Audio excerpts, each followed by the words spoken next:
Tuhan, atur saja jalan ke depannya. Mana yang terbaik menurutmu? Aku pasrah. Aku tidak sedang berputus asa. Hanya saja aku sudah lelah. Kemarin-kemarin, kemudi masih bisa kukendalikan. Tapi akhir-akhir ini, aku sering kehilangan keseimbangan. Sekarang, sepertinya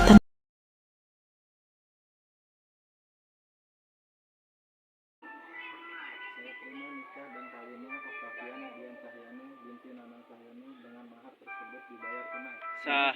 Sah. Sah. Alhamdulillah.